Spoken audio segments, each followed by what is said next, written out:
Demand schedule എന്താണ് എന്ന് നമ്മൾ മനസ്സിലാക്കി.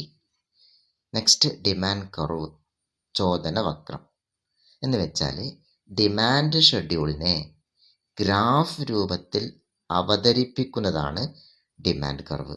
എന്താണ് ഡിമാൻഡ് കർവ്? ഡിമാൻഡ് ഷെഡ്യൂളിനെ ഗ്രാഫ് രൂപത്തിൽ അവതരിപ്പിക്കുന്നതാണ് ഡിമാൻഡ് വക്രം. അപ്പോൾ നമുക്ക് ആദ്യം എന്ത് വേണം? ഒരു ഡിമാൻഡ് ഷെഡ്യൂൾ വേണം.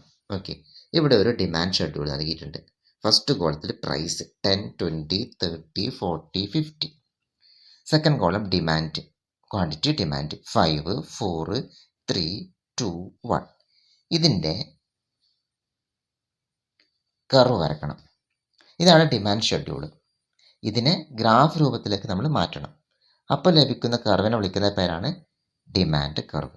അപ്പോൾ നമുക്ക് എന്ത് വേണം? ഒരു എക്സ് ആക്സിസ് വരക്കണം, വൈ ആക്സിസ് വരക്കണം.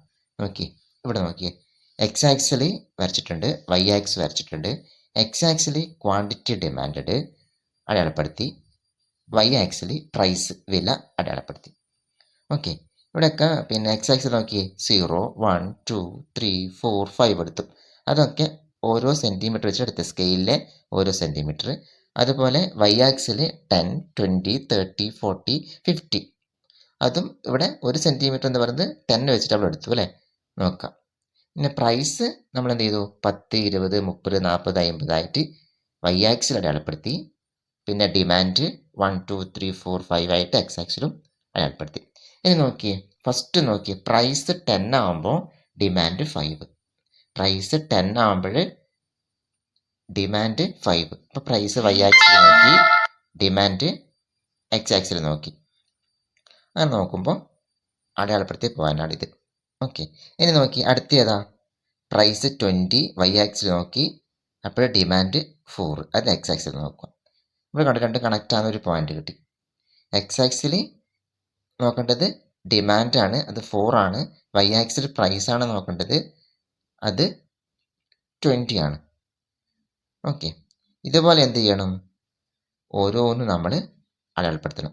30ക്ക് നേരെ 3, പ്രൈസ് 40 ആകുമ്പോൾ 2, പ്രൈസ് 50 ആകുമ്പോൾ ഡിമാൻഡ് 1. ഓക്കെ, അപ്പോൾ ഓരോ പോയിന്റും കിട്ടി, കണ്ടോ? ഇനി നമ്മൾ എന്താ ചെയ്യേണ്ടത്? ഈ പോയിന്റുകളൊക്കെ നമ്മൾ എന്ത് ചെയ്യണം? ജോയിൻ ചെയ്യിപ്പിക്കണം. സ്കെയിൽ വെച്ച് നമ്മൾ അതിനെന്ത് ചെയ്യണം?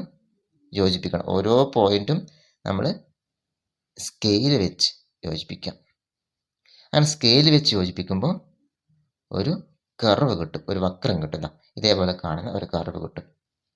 അത് നമ്മൾ ഒരു പേര് കൊടുത്തു, DD എന്ന് കൊടുത്തു.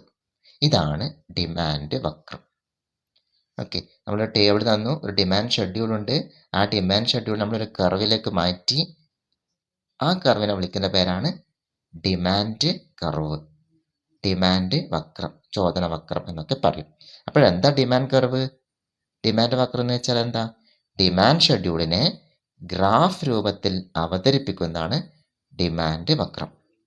ഓക്കെ, അപ്പോൾ ലോ ഓഫ് ഡിമാൻഡ് മനസ്സിൽ കണ്ടു. അതിൻ്റെ ബേസിൽ ഡിമാൻഡ് ഷെഡ്യൂൾ നമ്മൾ തയ്യാറാക്കി.